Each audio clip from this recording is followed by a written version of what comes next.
Hello, our friends, Evolutionary Energy Arts family. Hello there, welcome back. Welcome back, guys. If you haven't checked it out, check out evolutionaryenergyarts.com. Recently updated, lots of good info over there, and yeah, we'd love to have you guys join us over at the website.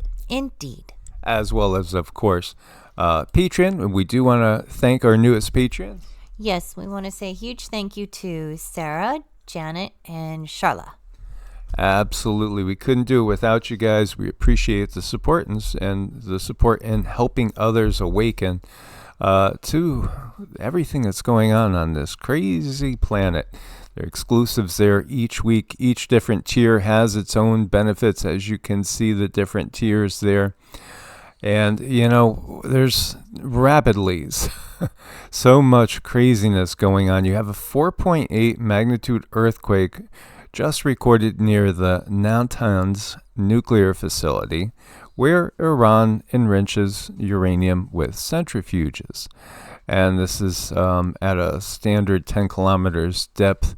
So the big question is, was this some sort of nuclear test, or was it simply an earthquake? Iran is earthquake prone, and there have been some horribly catastrophic earthquakes in its history, so time perhaps will tell. Meanwhile, you have an inferno that shuts down Heathrow Airport. This is the largest airport in Europe. It ripped through an electrical substation in West London, plunging over 16,000 homes and businesses into darkness, and it brought Heathrow to a complete standstill. All flights canceled. That's 1,350 plus flights grounded, hundreds of thousands stranded. UK Energy Minister called it catastrophic. Eyewitnesses described flames lighting up the night sky as 70 firefighters battled the blaze. And the ripple effect is obviously global, because flights are going to be diverted to other areas, as this is a major hub for sure. So what was going on here? What caused this? It's interesting to see some of the things that are coming out, including people saying this looks just like what Russia, Putin, have done in Ukraine. So there is the thought that maybe this is an act of sabotage. Is this some act of war in a sense? As we are in March. This is March 2025, and this is the end of March. Happy spring, by the way, as we are now officially in spring. Happy spring. And what's going on here? Yeah, it feels like again we're getting close to an uptick. There was a Russian ghost ship suspected of cutting subsea cables in the Baltic that happened to drop anchor directly above European transatlantic cables off the coast of Ireland.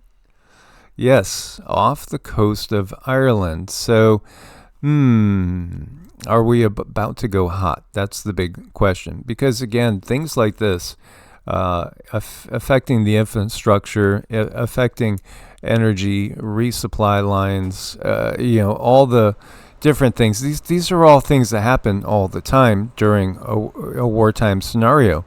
And obviously, the Ukrainian situation is not settled, and the Middle East appears ready to be going up in flames yet again to another level.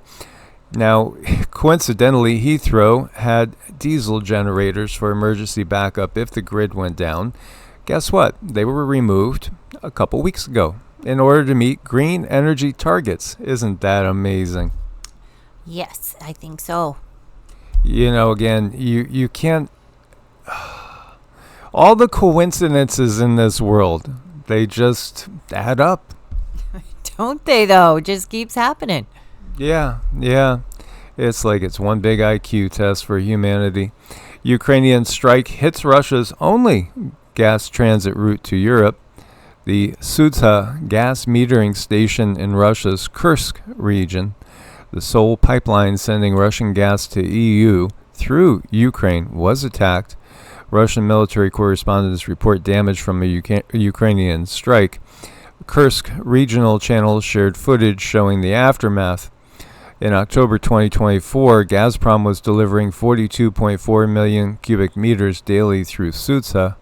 Official confirmation still pending. This could, definitely cut off Russia's last active gas route to Europe. And this is, again, something else that would make sense in a wartime scenario. Hunting killer drones with your father's 12-gauge. The Ukrainian-Russian war and its innovative use of drones has significantly changed warfare. And, again, I tend to think that when they have these wars that are somewhat limited in scope and size, what it is really a lot of times it's a testing of new technologies and seeing where things are at. Now, in this war, we've seen kamikaze drones. We've seen people, just trying to run away from that which is coming from the air towards them, following them every time they zig and zag. This is where we are at right now. And a lot of times you just don't even see things coming. You might hear a sound, and it's a really scary thing to realize. And a lot of these drones, again, they're remotely controlled. So the soldiers operating the drones are nowhere near the battlefield in many cases. It's just craziness that we're going to.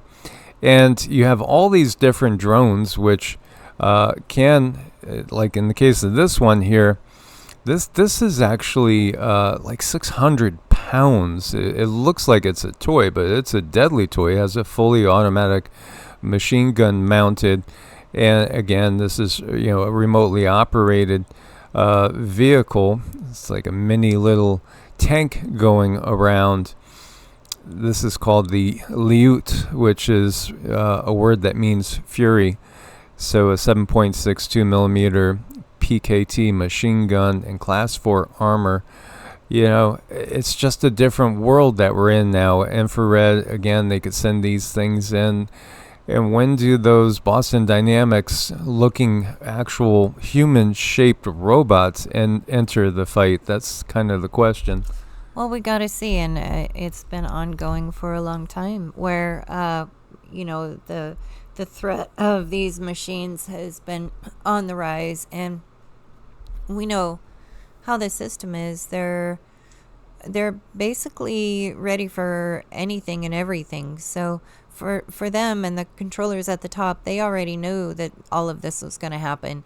It's just, how shocking is it going to be for other people to see who were not really in the know. So it could be a pretty big shock factor. This is Turkey, and so what do you have in Turkey? You have students very unhappy with the government. These protests that at times they feel that they're going to go way past that, and you might end up having a revolution. Once they start the war, then I do think you will see governments toppled from within. We've been watching similar events in Serbia as well as Turkey and many other countries all around. And here you have 47 signing legislation. It's an executive order dismantling the U.S. Department of Education. And you got little kids here doing their work right along. Isn't that cute? Dismantling the Department of Education, in my mind, is a great thing because, again, throw it back to the states, throw it back to the towns and cities, throw it back to the parents. There are some parents that are less than ideal, but at the same time, when you see kids being put into the ward of the state or their care being put into the hands of the system, it often is absolute atrocious, and the outcomes are horrible. We've seen so many parents separated from their kids. Anybody can make mistakes. Anybody can go down a dark path. Yet, again, ultimately, children. It's all about the children, and we've seen that the system has either made extremely poor judgment mistakes or something else when it comes to society in general. You know what I like about this are these children here. They're going to remember this forever, and they're going to remember a better way of doing things. So I do like that they were involved. It's not just cute, but it's going to be life-changing. These children will not forget, and they're going to understand how important an education system can be, but also keeping children safe.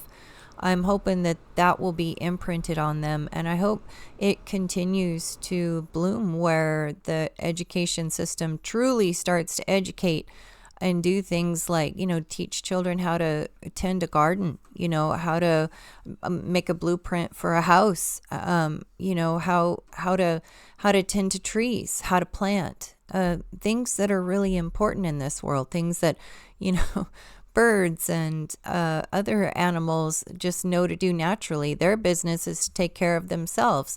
I think that's where our education system should be. Our children's business should be to know how to take care of themselves without the external needs and influences. Yeah, and I think to families like the Holler Homestead and Justin Rhodes and other homesteaders that have brought their kids up learning actual functional things, again, raising animals, tending gardens, like Cindy's saying.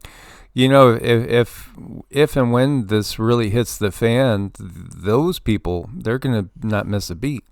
Not going to miss a beat. And yet, people that have been totally disconnected from nature in the cities and stuff, it's going to be just a shocking change. It's again part of the system's weakness that we see, and it creates a complete dependence upon the system, and that's exactly what they want. They want people completely dependent on the system, not able to do for themselves. This is a volcano which has erupted, sending ash 8,000 meters above the peak. Ooh, that's a good one there. This particular Mount Luatobi Laki, this is one that has been active in the past. It would be. I'm waiting to see some of the ones that haven't been active for perhaps thousands of years to get active, to let you know that you're in a different stage. Then again, there's always the technology. These are some UAPs off the coast of Daytona Beach. Dr. Joe was saying he was following this, and there's been a lot of sightings off of Daytona Beach. And what hits me is the fact that I do think, again, we've seen those strange earthquakes that were 3.9 that they say was testing the hull of a new ship. There was 3 of them that happened going back several years over a period of months. And, I again wonder about those bombs that could cause massive inundations of coastal areas. I still feel that when things really kick off in earnest, you may see those type of things done. It's been telegraphed. I mean, there's been countless articles written talking about Russia's use of again, what you could only call tsunami bombs to inundate coastal areas. And so when you see these UAPs off the coast, I automatically wonder, is this military? Or is it not military, but somebody watching what the military's doing or may do? I know, is it some type of situation we had going on earlier? Are they drones? I do believe it could definitely be military in nature. That's something that we should keep an eye on. Yeah, this is weird. I mean, when you look at this object, what is this? I mean, if this is not CGI, and I didn't ask Cindy, can you feel into this at all? What do you think this is? Is this just some sort of CGI AI, or is this something that's actually real? It looks kind of like black goo taking form. I don't know. It feels like a test run. It feels like they're trying this out for the first time just to see how it's going to operate and function. Yeah, lots of weird things going on, and crazy UAPs. We've seen some weird, things that could obviously be holographic in nature, and yet not all of them. Some things are very, very physical as well. And here you see this was actual shooting at a UAP that had no effect. And, again, we've seen this in the wartime scenario. There's been Foo Fighters following the antics of militaries going back in World War II.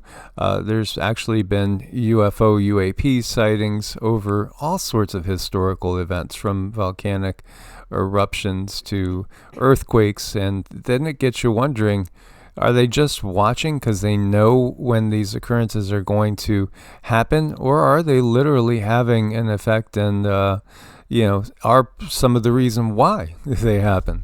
Yeah, I mean, I think this is a really important time to watch. I've seen those videos before where the drones are in the air and there's stuff coming at them. I've seen all kinds of videos with different types of UAPs. It just seems like they're upping their level of confidence, and I do believe it is the controllers showing off a lot of their black op technology. As we see Prince Dracula, King Charles, it looks very vampirish there, doesn't he? And it always looks painful, the way his swollen fingers have those. I mean, it just looks painful with those rings. But anyway, they say that King Charles is going to make a secret offer to Donald Trump to come back into the fold, be part of the Commonwealth. Yeah, as we obviously have the U.S.'s going after Greenland and Canada, which would just simply fulfill what many have known about since the 70s and 80s, with breaking down the world into perhaps 10 different areas, and that North American Union being one of them. Again, there's a lot of ways to skin a cat, and there's a lot of ways to go forward with an agenda, which is ultimately the same agenda that's always been there.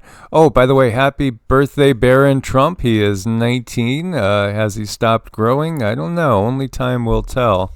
Yeah, I mean, this is no coincidence either. It's funny, haha, now, but it's leading up to something big.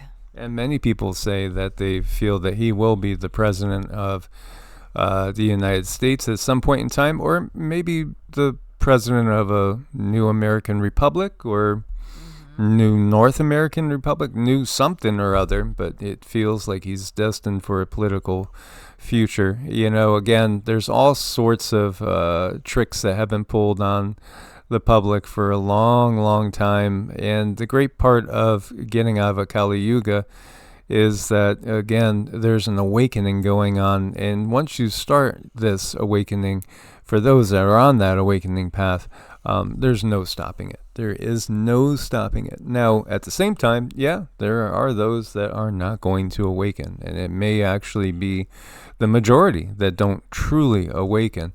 This is why we are doing that series over on Patreon, going deep into the mysteries and understanding what truly is our human potential, because our human potential truly is something that will appear to be superhuman, but it's just what we are meant for.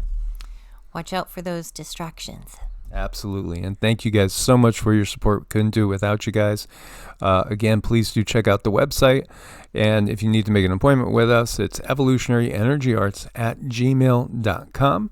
Source bless and namaste. Namaste.